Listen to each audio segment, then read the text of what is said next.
예배분 인사합시다. 당신은 복받은 사람입니다. 여러분의 기도와 또 하나님의 은혜로 제가 8박 9일 동안 아프리카 말라위라는 나라에 기아 대책과 함께 비전 트립을 잘 마치고 왔습니다. 우리나라에서 말라위까지 가려면 이 비행기로 가는 시간만 해도 갈아타는 시간까지 합치면 약 24시간을 타고 가야 됩니다. 그리고 내려서 또 승용차로 40분을 가야지 선교센터가 있습니다. 기독신문, 우리 교단 신문인 기독신문 기자와 또 우리 기아대책 경기 지역 본부장과 또 우리 광주중앙교회 석찬영 목사님하고 저하고 4명이 갔다 왔는데 기독신문 기자는 과로로 인해서 오자마자 병원에 입원해서 아직까지 있습니다. 나보다 나이가 17, 18 더 적은데도 지금 들어누워 있어요. 저는 왜 팔팔하냐? 여러분이 기도 많이 해주셔서 그래요. 하나님이 또 써잡숴야 되니까. 이 말라위라는 나라는요, 저도 가보기 전까지는 이름도 잘 몰랐어요. 그런 나라가 있는지. 근데 이번에 가보니까 1인당 GDP가 351달러, 우리나라는 얼마냐? 3만 달러예요. 그러니까 우리나라보다도 약 90배 못 사는 나라예요. 187개 나라 중에서 185번째로 잘 사는 나라입니다. 그러니까 세계에서 두 번째로 못 사는 나라예요. 두 번째로, 국민의 80%가 전기가 없이, 수도가 없이 살고 있고, 말라리아, 에이즈, 각종 피부병으로 평균 수명이 43세에서 45세라 그럽니다. 우리나라 사람들 절반 정도밖에 못 살죠. 다 일찍 돌아가십니다. 주식이 뭐냐? 옥수수 가루를 반죽해서 이제 쪄서 먹는 씨마라고 하는 음식인데, 그것도 하루 3끼를 못 먹는 사람이 많습니다. 그저 2끼, 1끼 먹는 사람도 허다하다고 합니다. 땅은 우리나라보다 훨씬 넓습니다. 그런데 11월 달부터 4월까지는 우기입니다. 비가 옵니다. 그러면 이제 농사를 지을 수 있어요. 농사라 그래봤자 옥수수, 감자, 담배 이 정도예요. 쌀도 없어요. 그리고 5월부터 11월까지는 비가 안 옵니다. 한 방울도 안 옵니다. 그래서 곡식을 심을 수가 없어요. 심어도 다 말라버려요. 그래서 그 한 4, 5개월 동안 지은 농사로 1년을 먹어야 돼요. 그리고 얼마나 힘들겠어요. 그러니까 여기도 옛날 우리나라처럼 춘궁기가 있어요. 춘궁기. 곡식이 나지 않는 때, 이때는 굶는 사람이 너무너무 많다 그럽니다. 정말 이 가난이 얼마나 비참한지 보게 하셨습니다. 오늘 저녁에 사진을 보여드리면서 구체적으로 좀 상세하게 보고를 드리겠습니다만은, 그냥 진흙바닥에 그냥 앉아서 놉니다. 애들이. 어른도 진흙바닥에 그냥 앉아 있습니다. 모든 부모는 자녀에게 윤택한 삶을 유산으로 물려주기를 원합니다. 그러나 눈에 보이는 것들은 아무리 좋은 걸 물려줘도, 아무리 좋은 집을 물려줘도, 아무리 많은 것을 물려줘도 하나님이 지켜주지 아니하시면 언제 무너질지 모릅니다. 그렇다면 우리 자녀에게 물려줄 가장 소중한 유산은 무엇일까요, 여러분? 전번주에 제가 교회 오빠 이관희라는 책에 대해서 소개해 드렸는데, 그 책의 공동 저자인 이호경 KBS PD는 이 책에서 이렇게 그런 기록하고 있습니다. 나는 아비로서 참 해준 게 없었다.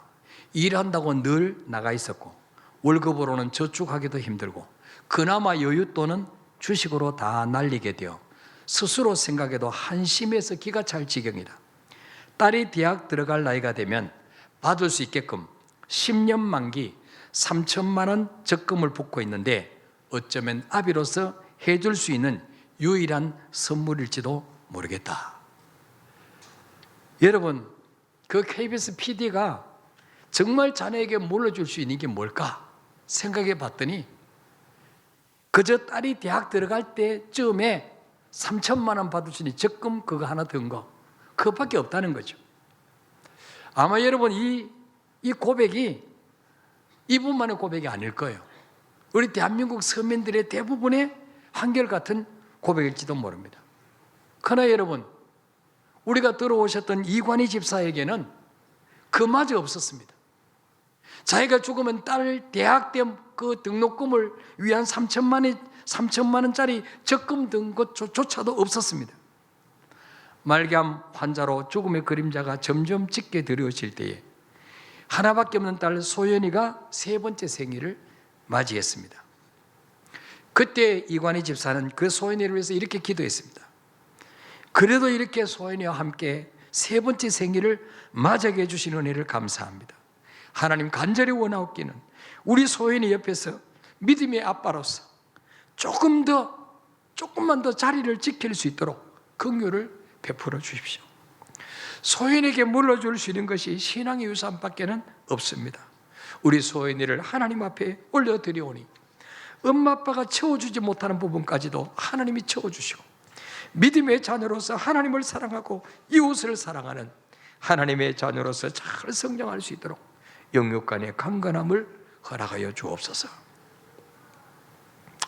이 이관희 집사가 그 세 번째 맞이하는 딸의 생일날 하나님 앞에 올려드린 기도입니다. 그 기도가 그 딸의 마지막 생일을 보는 그 기도였죠. 예. 그 이호경 PD는 그 책에서 이 이관희 집사의 그 기도를 들으면서 이렇게 썼습니다. 화면 띄워보세요. 이관희가 딸에게 줄 수 있는 것은 오직 신앙의 유산뿐이었다. 스스로의 한계를 너무나도 잘 알기에 세상을 살아가는 데 가장 강한 무기를 딸의 손에 쥐어주려는 그의 자세에 눈물이 났다. 나는 이관희가 끝까지 믿음을 놓지 않았던 이유 중에 하나가 딸을 위한 배려였다고도 생각한다. 그것이 사랑하는 딸에게 줄 수 있는 유일한 유산이었기 때문이다.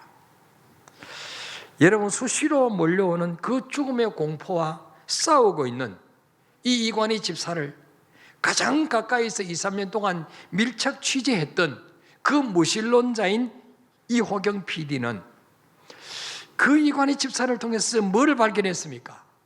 이 세상을 살아가는 데 있어서 가장 강력한 무기는 돈도 아니요, 권력도 아니요, 명예도 아닌 예수 믿는 믿음이구나 하는 것을 발견했습니다.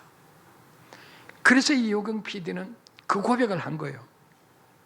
그 이관희 집사가 그 딸이 이 세상을 살아가는데 가장 강력한 무기를 딸의 손에 쥐어주려는 그의 자세에 눈물이 났다, 그렇게 고백하고 있어요. 이관희 집사는 자신이 이 세상을 떠난 후에라도 정말 그 딸에게 이 세상을 이겨낼 수 있는 그 강력한 무기를 쥐어주고 가기를 원했어요. 그 돈이 아니었어요. 그 권력이 아니었어요. 좋은 집이 아니었어요. 바로 자기가 믿고 의지했던 그 하나님, 그 예수 믿는 신앙을 딸에게 유산으로 물려주기 위해서 그렇게 딸이 말 배울 때부터 성경 암송을 시키고 따라하게 만들고 선포하게 만들고 기도를 가르쳐주고 그렇게 했었던 것을 보게 됩니다.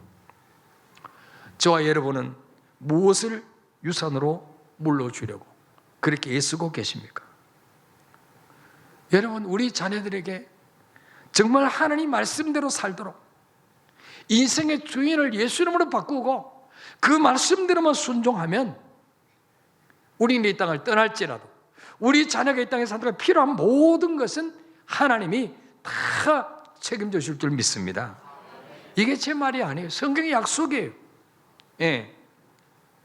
우리 신명기 15장 우리 4절부터 6절까지 한번 읽어볼까요? 시작. 네가 만일 네 하나님 여호와의 말씀만 듣고 내가 오늘 네게 내리는 그 명령을 다 지켜 행하면 네 하나님 여호와께서 네게 기업으로 주신 땅에서 네가 반드시 복을 받으니 너희 중에 가난한 자가 없으리라. 내 하나님 여호와께서 네게 허락하신 대로 네게 복을 주시리니 네가 여러 나라에 꾸어줄지라도 너는 꾸지 아니하겠고 네가 여러 나라를 통치할지라도 너는 통치를 당하지 아니하리라. 아멘. 예. 여러분 보십시오. 네가 만일 네 하나님 여호와의 말씀만 듣고 사람 말 듣지 말고 세상 지식 따라 가지 말고 진리는 하나님 말씀밖에 없어요. 네가 여호와의 말씀만 듣고 내가 오늘 네게 내리는 그 명령을 다 지켜 행하면, 아는 거로 끝나면 안 돼요. 교회만 다니면 안 돼요. 지켜 행하면 네 하나님 여호와께서 네게 끼워 부르신 땅에서 네가 반드시 복을 받으니, 예외가 없어요. 반드시 복을 받으니 너희 중에 어떤 자가 없으리라? 가난한 자가 없으리라. 얼마나 확실한 보장입니까? 너희 중에 가난한 자가 없으리라. 6절에서는 뭐라 말합니까? 여호와께서 네가 허락하신 대로 복을 주시는데 네가 여러 나라에 꾸어줄지라도 너는 꾸려가지 아니하겠고 너는 다른 나라를 다스릴지라도 너는 다스림을 당하지 아니하리라. 얼마나 명확한 확실한 약속을 우리에게 주셨습니까? 여러분, 우리 성경 속에 인생의 해답이 다 들어있는 거예요. 그런데 왜 우리가 하나님의 약속하신 복을 받지 못하느냐? 순종하지 않기 때문에. 그 말라이라는 나라가 우리보다 땅덩어리는 훨씬 넓고 인구는 훨씬 적은데 왜 그렇게 복을 받지 못하냐? 말씀대로 살지 않기 때문에. 신명기 28장 15절부터 보면요, 하나님 말씀대로 순종하지 않으면 나가도 저주받고 들어가도 저주받고 하늘은 노시 되고 땅은 철이 되게 하겠다. 여러분, 하늘이 노시 되어버리면 비가 내릴 수 있습니까? 철판으로 막아놨는데. 땅이 철이 되어버리면 곡식을 심다고 살아납니까? 그러니까 그렇게 힘들게 사는 거예요. 옥수수 죽조차도 하루 세 끼를 못 먹는 거예요. 예. 여러분, 우리가 어떻게 구원받았습니까? 에베소 2장 1절부터 3절까지 보면은 전에는 허물과 죄 때문에 영적으로 죽어 있었던 우리였다 그랬어요. 하나님과 관계가 단절되어 있었어요. 하나님과 관계만 끊어진 게 아니에요. 하나님의 원수인 마귀 말을 듣고 마귀의 조종과 지배를 받았어요. 그놈이 시킨 대로 살았어요. 그러니까 뭐예요? 하나님 가슴을 팍팍 아프게 하고 살았어요. 예. 그래서 우리 본질이 하나님의 진노를 받을 수밖에 없는 그런 사람이었어요. 그런데 오늘 4절에 보니까 뭐라고 말합니까? 긍휼이 풍성하신 하나님이 우리를 사랑하신 그 큰 사랑을 인하여 허물로 죽어도 우리를 살리셨다 그랬습니다. 여기 우리말 성경에는 빠진 단어가 하나 있어요. 헬라어 원문에 보면요, 긍휼이라는 말 앞에 한 단어가 있어요. 그게 바로 뭐냐? 그러나라는 단어. 그러나. 3절에는 뭡니까? 다니엘과 같이 본질상 진노의 자녀이었더니 4절에 그러나 긍휼이 풍성하신 하나님이 우리를 사랑하신 그 큰 사랑을 인하여 허물로 죽은 우리를 그리스도와 함께 살리셨고, 그렇게 말씀하고 있어요. 예. 여러분, 저와 여러분이 구원받은 것은요, 우리의 어떤 의나 우리의 인격이나 우리가 뭐 하나님 앞에 선하게 살았거나 우리의 공로는 0.1%도 없습니다. 예. 모든 것이 하나님의 은혜입니다. 하나님 은혜. 저와 여러분은 어떻게 구원받았습니까? 예? 첫째는 뭡니까? 하나님의 긍휼하심 때문에. 긍휼하심 때문에 우리가 구원받았다 그랬어요. 4절에 그러나 긍휼이 풍성하신 하나님이, 긍휼이 풍성하신 하나님이. 여러분, 긍휼이라는 말의 뜻이 뭡니까? 어떤 사람을 마땅히 아주 혹독한 저주를 쏟아부어야만 하는데 그 사람이 너무 불쌍해서 그 저주를 유보하는 거예요. 그 사람이 행위대로 하면 저주를 퍼붓고 죽여야 되고 망하게 해야 되는데 그 사람을 불쌍히 여겨서 그 저주를 유보하는 거, 이게 긍휼입니다. 긍휼. 과거에 우리는 어떻습니까? 육체 욕심을 따라 지내다. 욕심 없는 사람 누가 있습니까?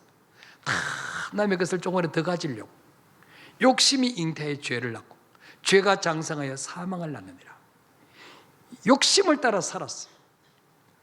내 육체의 본능대로 살았어. 그래서 뭡니까? 하나님의 진노를 받아야 마땅한 인생이었어요. 하나님의 진노를 쏟아 부으시면 살아남을 자가 누가 있겠습니까? 그런데 우리 하나님은 우리를 불쌍히 여기셔서 우리 행위대로 갚지 아니하시고 우리에게 쏟아 부어야 할 그 진노를 십자가에 달리신 예수님에게 다 부으셨어요. 예수님에게. 아들아, 네가 저 인간이 받아야 될 저주 네가 대신 다 당해라. 그리고 저 인간을 살려야 되지 않겠니? 저 인간들을 구원해야 되지 않겠니? 이게 하나님의 긍휼이에요. 긍휼. 하나님 우리를 긍휼히 여기시는 정도가 아니라 긍휼이 풍성하신 분이다. 긍휼이 풍성하신 분. 둘째로는 우리가 어떻게 구원받았습니까? 4절에 보니까 긍휼이 풍성하신 하나님이 우리를 사랑하신 그 큰 사랑을 인하여 그랬어요. 따라합시다. 그 큰 사랑을 인하여 구원받았다. 예. 하나님의 사랑은 어떤 사랑이에요? 아가페 사랑. 무조건적인 사랑이에요. 인간의 사랑은 뭡니까? 조건적인 사랑이에요. 이쁘니까 사랑하고, 잘생겼으니까 사랑하고, 내게 잘해주니까 사랑하고,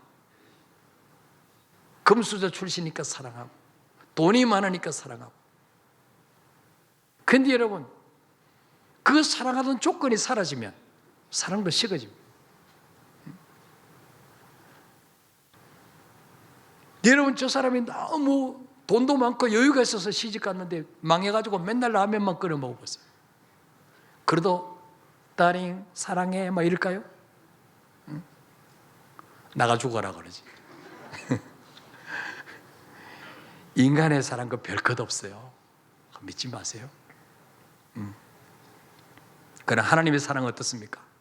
우리가 완전히 해서 사랑한 게 아니에요. 우리가 죄인인 줄 아시고 예수 믿고 영접했어도 또 넘어지고 자빠지고 또 주님 마음을 아프게 할 줄 아시고 우리를 선택하시고 자녀 삼아 주셨어요. 그래서 뭡니까? 그 주님의 구원을 우리가 믿을 수 있는 거예요. 네. 하나님이 아가페 사랑을 우리를 사랑하셨다는 말은요, 우리의 유익을 구하셨다는 거예요. 우리의 유익. 우리는 사랑할 때 전부 자기 방식대로 사랑하잖아요. 자식을 사랑한다고 하면서도 자식을 괴롭히고 못 살게 하는 거예요. 사랑한다고 하면서도 자식 볼 때는 이게 엄마 나를 사랑하는 게 아니야. 이게 엄마가 정말 계모처럼 느껴져. 그렇죠? 네. 남편이 아내를 사랑한다도 자기 방식대로 사랑해. 막무가내로 사랑해. 그게 상대방의 유익을 위해서 사랑하는 게 아니에요. 그래, 하나님의 사랑은, 아가페 사랑은 어떠냐? 우리의 유익을 위한 사랑이란 거죠. 우리의 유익을 위한. 주님은 마음이 아플지라도, 주님은 가슴이 찢어질지라도 우리에게 유익 때문에 그 사랑을 베푸시는 거예요. 그래서 요한일서 4장 9절에 보니까, 읽어볼까요? 시작. 하나님의 사랑이 우리에게 이렇게 나타난 바 되었으니 하나님이 자기의 독생자를 세상에 보내심은 그로 말미암아 우리를 살리려 하심이라. 아멘. 하나님의 사랑이 우리에게 이렇게 나타난 바 되었으니, 하나님의 사랑을 어떻게 알 수 있습니까? 어떻게 나타내셨습니까? 하나밖에 없는 외아들 예수 그리스도를 이 죄 많은 세상에, 이 고생 많은 세상에 내려보내셨어. 네가 인간의 죄를 다 짊어지고 네가 대신 채찍에 맞아라. 네가 대신 침뱉음을 당해라. 네가 대신 벌거벗기는 수치를 당해라. 바로 하나님이 자기 독생자를 세상에 보내심은 그로 말미암아, 그가 누구? 예수. 예수로 말미암아 우리를 살리려 하심이라. 하나님을 위해서 보낸 게 아니에요. 우리를 위해서, 우리의 유익을 위해서, 우리를 살리려고 예수 그리스도를 보내셨다는 거예요. 그래서 우리가 때로는 이 땅을 살아가는 동안에 정말 주님이 나를 사랑하실까? 주님의 사랑이 의심이 될 때가 있어요. 그죠? 정말 주님이 나를 잊어버리지 않았을까? 주님도 나 같은 줄 알고. 그때마다 우리는 뭘 봐야 됩니까? 십자가로, 십자가. 내 대신 십자가 죽으신 그 예수를 바라봐야 돼요. 그 십자가를 바라볼 때마다 내가 너를 여전히 사랑하고 있다. 너는 나를 잊었을지라도 나는 너를 잊지 아니했다. 그게 십자가입니다. 십자가. 첫째는 그 크신 긍휼에 풍성하신 하나님이 긍휼하심 때문에 우리가 구원을 받았고, 둘째는 뭐예요? 그 크신 사랑을 인하여, 우리 유익을 위한 사랑, 아가페 사랑 때문에 구원받았다. 세 번째로는 저 여러분 어떻게 구원받았습니까? 5절 한번 읽어봅시다. 5절 시작.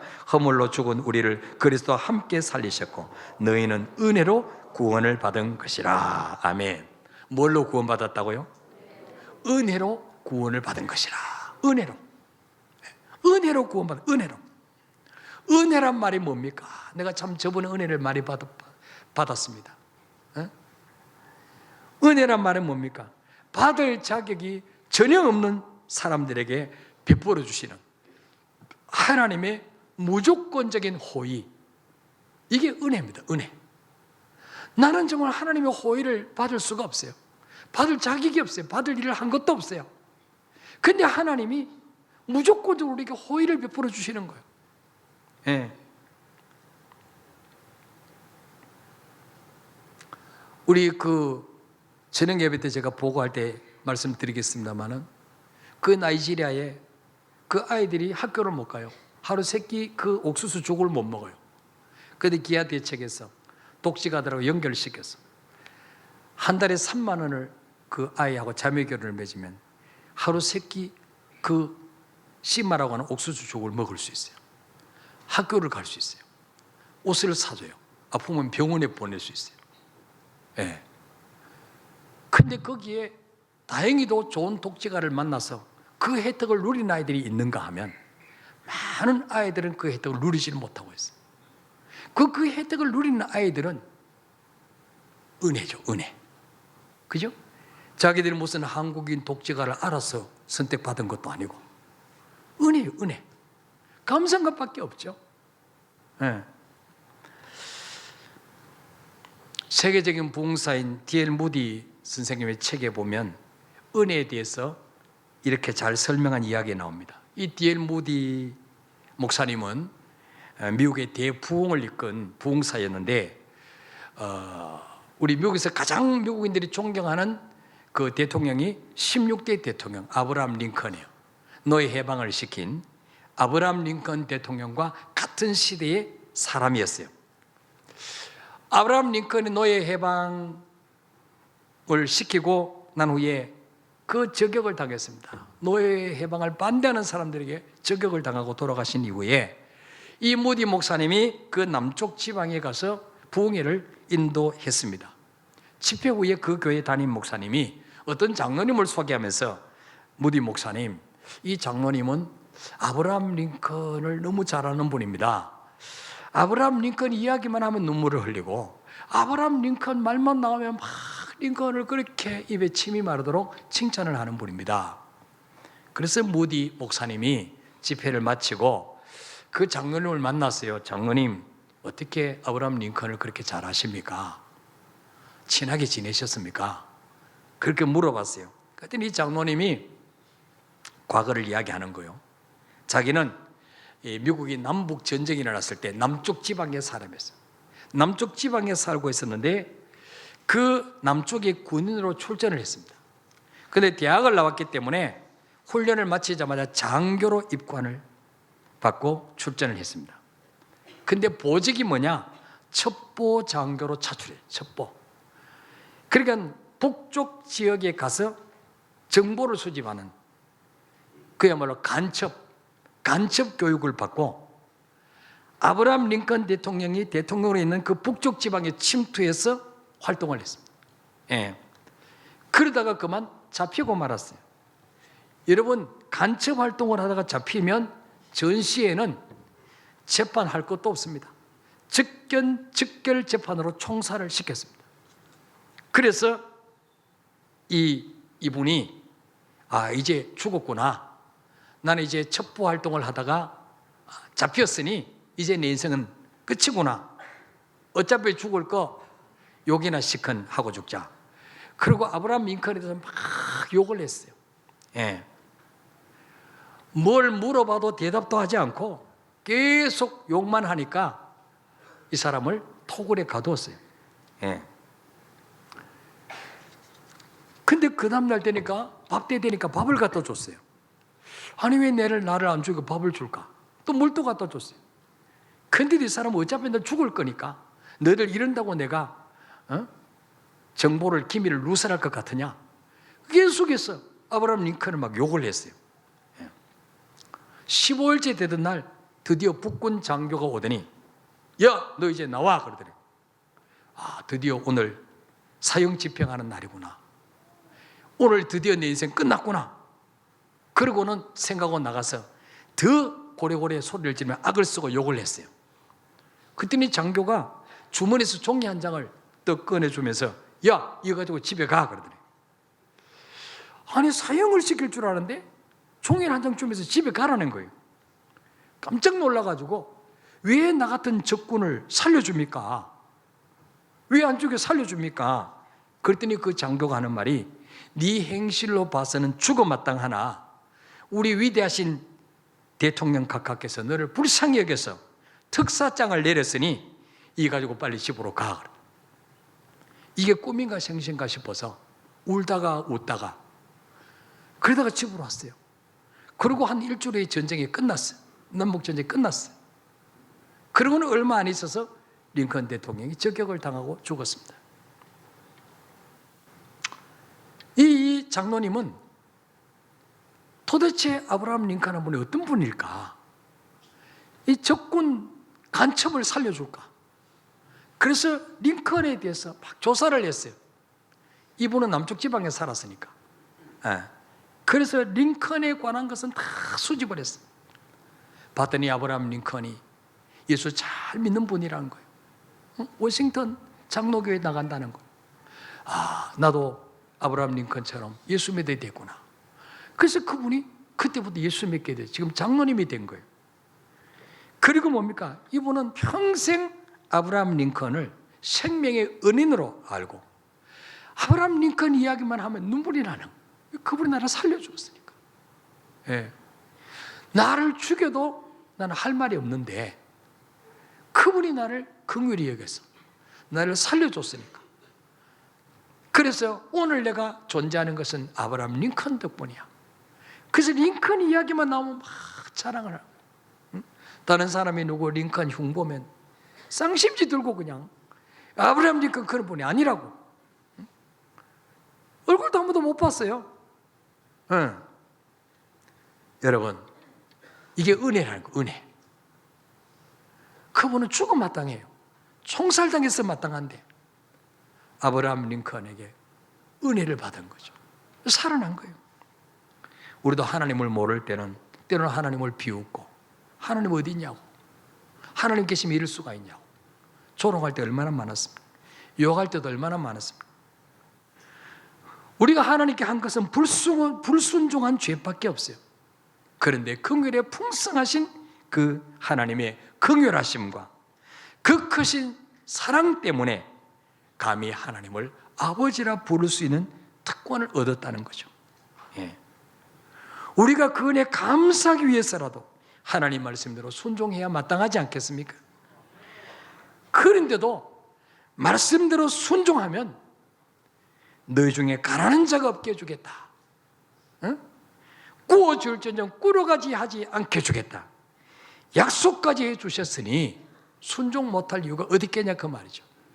이런 약속이 없어도, 이런 축복을 약속 안 해주셔도 나 같은 거 구원해 주신 것만 해도 마땅히 그분 말씀에 순종해야 되지 않겠습니까?